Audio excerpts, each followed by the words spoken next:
ఏ సినిమాకైనా sequel తీయడం అనేది కొంచెం కత్తి మీద సాములాగా ఉంటుంది. సినిమా బాగున్నా, బాలేకపోయినా ఫస్ట్ పార్ట్‌తో కంపారిజన్ చేస్తా ఉంటారు. అంటే first part already block buster అయి ఉంటే గనక, ఈ సీక్వెల్‌ని దాంతో కంపేర్ చేస్తారు. ఇది బావుంటే అంత బాలేదని, బాలేకపోతే అదే మాత్రమే బావుంది, ఇది ఇంకా అంత బాలేదని చెప్పేసి రకరకాల కామెంట్స్ చేస్తూ ఉంటారు. అందుకని సీక్వెల్స్ తీస్తున్నప్పుడు కథా, కథనాల విషయంలో ఫస్ట్ పార్ట్ కంటే చాలా ఎక్కువ జాగ్రత్తలు తీసుకోవాల్సి ఉంటుంది. అలా తీసుకున్నారేమో అని అనిపించేలాగా ట్రైలర్ కట్ చేసి, విపరీతమైనటువంటి ప్రమోషన్స్ చేసి, దేశవ్యాప్తంగా మొత్తం సినిమా టీమ్ అంతా తిరిగి ఫస్ట్ మలయాళం నుంచి పాన్ ఇండియా సినిమాగా రిలీజ్ అయింది ఎల్2 ఎంపురాన్ అనే సినిమా. మోహన్ లాల్ హీరోగా నటించినటువంటి ఈ సినిమాను Prithviraj Sukumaran first part direct చేసిన తనే ఈ సినిమాను కూడా డైరెక్ట్ చేశాడు. మరి ఇవాళ విడుదలైనటువంటి ఈ 27వ తారీఖు విడుదలైనటువంటి ఎల్2 ఎంపురాన్ అనే సినిమా ఎలా ఉందనేది ఒకసారి చూద్దాం. మనకు తెలియని ఏదో ఒకటి స్టీఫెన్ నెడుంపల్లి కథలో. ఫస్ట్ పార్ట్లో చనిపోయినటువంటి రామ్దాస్ తనయుడు జతిన్ని సీఎం చేసినటువంటి స్టీఫెన్ కేరళ రాష్ట్రం వదిలి వెళ్ళిపోతాడు. అతను ఎక్కడికి వెళ్ళిపోయాడు అనే ప్రశ్న ఈ 5 ఏళ్ల పాటు ఆ రాష్ట్ర వ్యాప్తంగా వినిపిస్తూనే ఉంటుంది. ఆ కుటుంబంలో కూడా స్టీఫెన్ ఎక్కడున్నాడని కనుక్కోవడం చేసిన ప్రయత్నాలు ఏవి ఫలించవు. అతను ఎక్కడో ఉంటాడు. మరొక వైపు అబ్రామ్ ఖురేషి అనే పర్సన్ ఇంటర్నేషనల్ వైడ్గా చాలా పెద్ద ఏజెన్సీలు నడిపిస్తూ ఇండో ఇరాన్ అనే ఏజెన్సీకి తను ఒక లీడ్ చేస్తూ ఉంటాడు. మరోవైపు చైనా, బ్రిటన్ ఇలా డిఫరెంట్ కంట్రీస్ అన్నీ కలిపి ఒక పెద్ద ఏజెన్సీస్ని రన్ చేస్తూ ఉంటే వీళ్ళు వరల్డ్ వైడ్గా ఉన్నటువంటి అనేక నేరాలని అడ్డుకట్ట వేయడంలోనూ, అలాగే నేరాలు చేయడంలో కూడా ఈ ఏజెన్సీలు ఎక్స్పర్ట్ అయి ఉంటాయి. అలా నేరాలు చేసే వాళ్ళని ఈ అబ్రామ్ ఖురేషి అనే అతను చంపేస్తూ ఉంటాడు. అవసరమైతే వాళ్ళ ప్రతి ఇన్ఫర్మేషన్ అతను తెలుసుకుంటూ ఉంటాడు, చంపేస్తూ ఉంటాడు, లేదంటే అవసరమైతే వార్నింగ్ ఇస్తూ ఉంటాడు. ఇతనికి మసూద్ హెల్ప్ చేస్తూ ఉంటాడు. సో మరొక వైపు ఈ సినిమా కథ 2002లో ఒకానొక ప్రాంతంలో జరిగినటువంటి హిందూ ముస్లిం అల్లర్ల నేపథ్యం నుంచి మొదలవుతుంది. అక్కడ చాలా దారుణంగా ఒక మతానికి చెందినటువంటి కొంతమంది మనుషుల్ని అత్యంత కిరాతకంగా మరొక మతానికి చెందినటువంటి మనుషులు చంపుతారు. అతని పేరు బలరామ్ అనేటువంటి వ్యక్తి నాయకత్వంలో అదంతా జరుగుతూ ఉంది.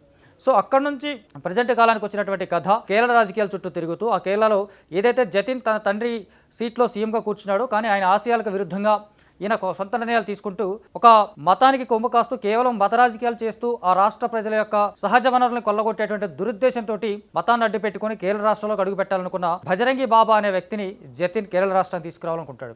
దాన్ని పార్టీతో పాటు అతని సిస్టర్ ప్రియ కూడా వ్యతిరేకిస్తుంది. ఆ టైంలో ప్రియ మీద ఒక మర్డర్ అటెంప్ట్ జరుగుతూ ఉంటుంది. ఆ మర్డర్ అటెంప్ట్ నుంచి ఆమెని ఒక వ్యక్తి వచ్చి కాపాడుతాడు. ఆ వ్యక్తి ఎవరు? ఈ అబ్రామ్ ఖురేషి అనే అతను ఎవరు?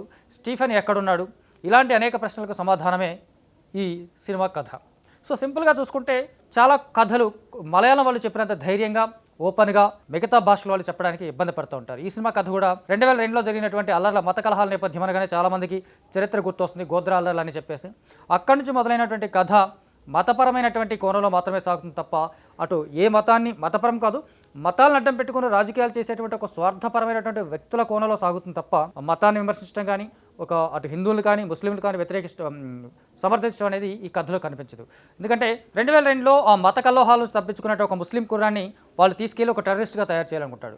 అప్పుడు ఇండో ఇరాన్ ఏజెన్సీకి కీ లీడర్గా ఉన్నటువంటి అబ్రామ్ ఖురేషి అనే అతను తీసుకొచ్చి టెర్రరిస్ట్ అవడం కాదు, ఇక్కడ మతం కాదు, ఇక్కడ ప్రధానం మనుషులే ప్రధానం, మనుషుల్ని చంపుతుంటారు తప్ప హిందూ ముస్లిం చంపడు, ముస్లిం క్రైస్తవుని చంపడు, క్రైస్తవుడు ముస్లిం హిందువుని ఇట్లా ఎవరు చంపడం కాదు, ఇదంతా ఒక రాజకీయం కోణంలో నడుస్తుందని చెప్పేసి తనకు బ్రెయిన్ వాష్ చేసి తన ఏజెన్సీలో తీసుకోవడం అనేది ఈ కథలో ప్రధానంగా కనిపిస్తూ ఉంటుంది.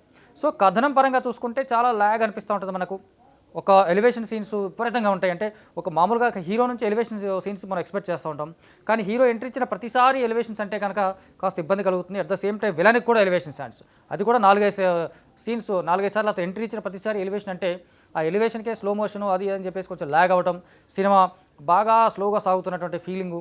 చూస్తున్నంతసేపు 3 గంటలు పైగా సినిమా నిడివి 3 గంటలు ఉంది, కానీ మనకు 4 గంటలు పైగా సినిమా చూస్తున్నామేమో అనేటువంటి భావన కలగడం ఈ సినిమాకు ఉన్నటువంటి ప్రధానమైనటువంటి లోపం. కానీ ఎంచుకున్న పాయింట్ ఏదైతే ఉందో, ఇంటర్నేషనల్ స్థాయిలో ఉన్నటువంటి ఏజెన్సీలు ఎలా పనిచేస్తాయి, వాళ్ళ నెట్వర్క్ ఎలా ఉంటుంది, వాళ్ళ ఇన్ఫర్మేషన్ సోర్స్ ఎలా ఉంటుంది, వాళ్ళు ఒకరికొకరు ఎలా సహకరించుకుంటారు, ఒకరినొకరు ఎలా వ్యతిరేకించుకుంటారు, అంటే ప్రపంచంలో జరిగేటువంటి అనేక అంశాలు, రాజకీయం కానీ, మతం కానీ, కులాలు కానీ, ప్రాంతాలు కానీ, దేశాలు కానీ, వీటన్నిటినీ ఆయా దేశాలు కాకుండా ఇలా ఉన్నటువంటి అజ్ఞాతంగా ఉన్నటువంటి కొంతమంది వ్యక్తులు శాసిస్తూ ఉంటారు లేదా కాపాడుతూ ఉంటారని చెప్పేటువంటి ఒక పాయింట్ కొత్తగా ఉంది. ఆ కొత్త పాయింట్ని ఎఫెక్టివ్గా చెప్పడంలో డైరెక్టర్ కొంత విఫలమయ్యాడని చెప్పాలి.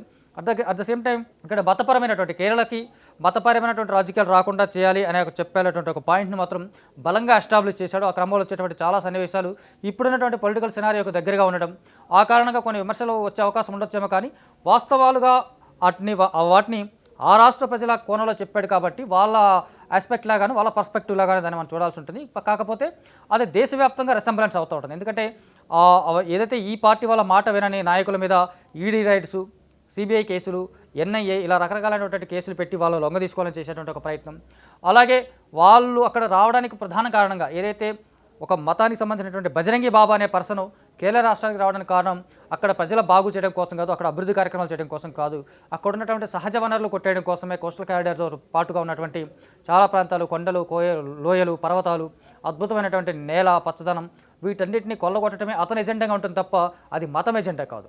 సో ఇక్కడ వ్యక్తుల కోణంలోనే ఇవి జరుగుతాయి తప్ప మతం ఏది ఎప్పుడు తప్పు చేయమని చెప్పదు అనే ఒకటువంటి ఇండైరెక్ట్ పాయింట్ కూడా ఈ సినిమాలో అద్భుతంగా కన్వే అవుతుంది.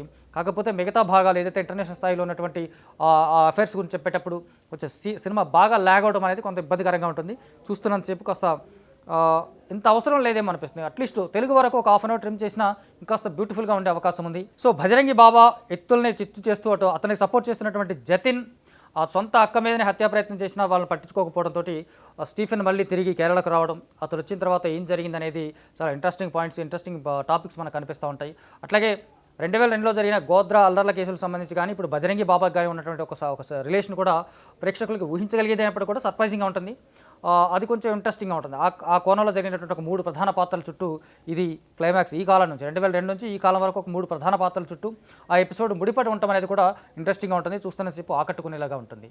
సో స్టీఫెన్ మళ్ళీ తిరిగి కేరళకు వచ్చి ఆ రాష్ట్రాన్ని కాపాడుకున్నాడా, భజరంగి బాబా ఆ రాష్ట్రంలో అడుగు పెట్టకుండా చేశాడా, ఆ క్రమంలో జతిన్కి ఏమైంది, జతిన్ సిస్టరు మంజు వారియర్ క్యారెక్టర్ చేసినటువంటి తను రాజకీయంగా ఎలాంటి స్టెప్స్ తీసుకుందనేది ఈ మనకి స్టీఫెన్ మళ్ళీ తిరిగి కేరళ వచ్చిన తర్వాత మనకు కనిపించేటువంటి అంశాలు. సో ఓవరాల్గా చూసుకుంటే ఒక మంచి కథనం లోపం వల్ల కొంచెం ఇబ్బంది పడ్డట్టు కనిపిస్తోంది మనకు. ఇలాంటి ఒక పాయింట్స్ని చెప్పడం, ఒక బర్నింగ్ పాయింట్స్ని ప్రజెంట్ పొలిటికల్ సినారియోని మిక్స్ చేస్తూ ఒకప్పుడు జరిగినటువంటి సంఘటనలు దీనికి రిసెంబుల్ చేస్తూ వాటి రెండింటిని కలిపి ఒక మనుషులు ఏదైతే కొట్టుకుంటూ వస్తున్నారో అది మతం చెప్పదు, దేవుడు చెప్పడు, కేవలం మనుషులు మాత్రమే చెప్తుంటారు, ఆ మనుషులు ఎమోషన్స్తో రాజకీయం చేస్తూ ఉంటారని చెప్పేటువంటి ఒక పాయింట్ బలంగా కన్వే చేశాడు. కానీ మిగతా పార్ట్స్లో అతను తడబడ్డాడు. దర్శకుడిగా పృథ్వీరాజ్ సుకుమారన్ లూసిఫర్లో చూపించినటువంటి ఎమోషన్స్ని ఇందులో క్యారీ చేయలేకపోయాడు. ఎలివేషన్స్కి ఉన్నటువంటి ఇంపార్టెన్స్ ఎమోషన్స్కి లేకపోవడం వల్ల ఎలివేషన్స్ అన్ని నీరసంగాను డల్లుగానే కనిపిస్తాయి తప్ప మనకు నిజంగా ఆ హై మూమెంట్స్ రాదు చూస్తున్నంతసేపు. సో దానికి ఎమోషనల్ కనెక్షన్ కట్ అవ్వడం అనేది ప్రధాన కారణంగా మనం చెప్పుకోవచ్చు. సో ఇక ఆర్టిస్టుల పరంగా చూసుకుంటే మోహన్ లాల్, అబ్రామ్ ఖురేషి కానీ స్టీఫెన్ 2 పాత్రలు అదరగొట్టాడు. అతను ఆ క్యారెక్టర్ కావాల్సినటువంటి ఏదైతే ఇంటర్నేషనల్ లెవెల్లో ఒక ఏజెన్సీకి లీడ్ చేస్తున్నటువంటి ఒక గ్రాండ్ క్యారెక్టరైజేషన్ ఏదైతే ఉందో ఆ క్యారెక్టర్ సంబంధించినటువంటి ఆరాని క్రియేట్ చేయడంలో Mohan Lal screen presence extraordinary అని చెప్పాలి. ఆయన పర్ఫార్మెన్స్ కళ్ళతోనే చూపించినటువంటి ఎక్స్ప్రెషన్స్. అట్లాగే పృథ్వీరాజ్కి ఈ సినిమాలో కూడా పెద్దగా ప్రాధాన్యమే లేదు. ఒక చిన్న రెవెంజ్ డ్రామా ఉంటుంది, దానికి నటించడానికి పెద్ద స్కోప్ ఏం లేదు. మంజు వారియర్ బాగా ఆకట్టుకుని తన పాత్ర కొంచెం ఈసారి డిఫరెంట్గా ఒక కోణంలో సాగుతుంది ఫస్ట్ పార్ట్తో కంపేర్ చేస్తే. తను ఆబ్వియస్లీ బాగా చేసింది. టోవినో థామస్ ఏదైతే తన కన్నింగ్నెస్ ఉందో ఆ కన్నింగ్నెస్ని ఇక చూపించడంలో మరోసారి అంటే ఫస్ట్ పార్ట్లో కొంచెం అమాయకంగా కనిపించేటటువంటి అతను ఈసారి వచ్చేసరికి కన్నింగ్ అవ్వడం, అది ఏకంగా పార్టీని ఆ తండ్రి ఆశయాలని సమాధి చేసేలాగా కనిపించడం, ఈ పర్ఫార్మెన్స్ అతను తన క్యారెక్టర్ వరకు అద్భుతంగా పర్ఫామ్ చేశాడు. ఇట్లా సాయి కుమార్ కావచ్చు, సూరజ్ వెంజనముడు కావచ్చు, అట్లాగే అభిమన్యు సింగ్, ప్రధానంగా అభిమన్యు సింగ్ ఏదైతే భజరంగి బాబా అనే పాత్రలో అభిమన్యు చూపించినటువంటి ఎక్స్ప్రెషన్స్ కానీ అంతకుముందు అతను చేసినటువంటి భీభత్సం కానీ వణుకు పుట్టించేలాగా ఉన్నాయి. నిజంగా అతను చూస్తే మామూలుగానే భయం వేస్తుంది. అతనికి ఇచ్చినటువంటి క్యారెక్టర్ కానీ ఆ క్యారెక్టరేషన్లో అతను వెళ్ళిపోయిన విధానం కానీ మనకు చూడగానే వణుకు పుట్టించేలాగా అతని పాత్ర కనిపిస్తుంది. అలాగే మొన్న పాత్ర చేసిన అతను చాలా క్రూరంగా కనిపిస్తాడు, అతని ఆటను కూడా చాలా బాగుంది. సో ఓవరాల్గా చూసుకుంటే మనకి క్యారెక్టర్స్ అన్నీ అట్లా సహజంగా వెళ్ళిపోతూ ఉంటాయి. ఇక నేపథ్య సంగీతం బాగుంది, హై మూమెంట్స్. అతను ఏదైతే మనకు ఇలాంటి సినిమాలకు ఆర్ఆర్ చాలా ఇంపార్టెంట్ అనుకుంటామో ఆర్ఆర్ పరంగా అతను ఆకట్టుకున్నప్పటికీ కూడా ఆ హై మూమెంట్ క్రియేట్ చేసేటువంటి సీన్స్ కొంచెం తక్కువ ఉండటం అనేది ఈ సినిమాకి కొంత మైనస్ అని చెప్పుకోవాలి. ఆర్ఆర్ హై రేంజ్లో ఉన్నప్పటికీ కూడా ఆ తగ్గ సీన్స్ లేవు. ఇంకా సినిమాటోగ్రఫీ చాలా చాలా బ్రిలియంట్గా ఉంది. ఇంటర్నేషనల్ అవన్నీ చూపించినప్పుడు కానీ రకరకాల దేశాల్లో చూపించినప్పుడు కానీ ఇక్కడ కేరళ ప్రాంతంలో చూపించినప్పుడు ఎక్స్ట్రాడినరీ స్క్రీన్ ప్లే. అబ్వియస్లీ మనకి మలయాళీస్ సినిమాల చిన్న సినిమాలో కూడా అద్భుతమైన స్క్రీన్ ప్లే చూస్తాం. పెద్ద సినిమాలో మనం చెప్పాల్సిన ఏముంది. ఎడిటింగ్ పరంగా చూసుకుంటే తెలుగు సంబంధించిన కనీసం ఒక హాఫ్ అన్ అవర్ అయినా ఈజీగా ట్రిమ్ చేసి ఉంటే ఇంకాస్త మంచి ఎఫెక్ట్ పడేది. తెలుగునే కాదు అటు తమిళ ఆడియన్స్ కూడా ఎంత లాగ్ ఉంటే కష్టంగా చూస్తారు, ఇంకా హిందీ వాళ్ళు ఇంకా ఇబ్బంది పడుతూ ఉంటారు.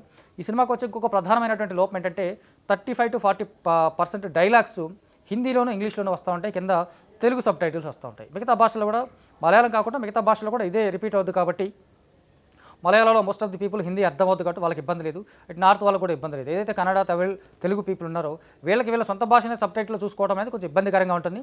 అది చదవలేని వాళ్ళకి మాస్ ఆడియన్స్‌కి దాన్ని కరెక్ట్ క్యాచ్ చేయలేకపోతే కనుక ఇంకాస్త ఇబ్బంది అవుతుంది. ఇది ఈ సినిమాకి ఇంకొక లోపంగా చెప్పుకోవచ్చు. సో డైరెక్షన్ పరంగా చూసుకుంటే పృథ్వీరాజ్ సుకుమారన్ ఫస్ట్ పార్ట్‌లో వేసినంత ఇంపాక్ట్ ఈ సినిమాకి కనిపించదు. టేకింగ్ పరంగా, మేకింగ్ పరంగా అతను చేసినటువంటి ప్రయోగాలు కూడా కొత్తవేం కాదు. పైగా అతను బాగా లాగ్ చేయడం, అతను షార్ట్ డివిజన్ మీద పెట్టినటువంటి కాన్సంట్రేషన్, ఆ షాట్‌కు సంబంధించినటువంటి ఇంపాక్ట్ మీద పెట్టకపోవడం అనేది కొంత మైనస్‌గా కనిపిస్తూ ఉంటుంది. సో ఓవరాల్‌గా చూసుకుంటే కాస్త కాదు చాలా సహనం ఉంటే ఈ ధైర్యవంతమైనటువంటి కొంచెం డేరింగ్ లాంటి స్టోరీని చూసేదానికి అవకాశం ఉంది. ఫైనల్‌గా చూసుకుంటే చాలా ఎక్కువ సహనంతో చూస్తే చాలా వరకు నచ్చే అవకాశాలు ఉన్నటువంటి సినిమా ఎల్2 ఎంపురాన్. ఇంకొక విశేషం ఏంటంటే దీనికి థర్డ్ పార్ట్ కూడా ఉంది. ఆ థర్డ్ పార్ట్‌కి సంబంధించిన లీడ్ కూడా క్లైమాక్స్‌లో ఉంటుంది. అందువల్ల టైటిల్ ఎండ్ కార్డ్ పడగానే బయటికి వెళ్ళిపోకుండా ఇంకొక 2-3 నిమిషాల పాటు సినిమా కొనసాగుతుంది. అది కూడా చూస్తే థర్డ్ పార్ట్‌కి లీడ్ ఏంటనేది మనకి అర్థమవుతుంది.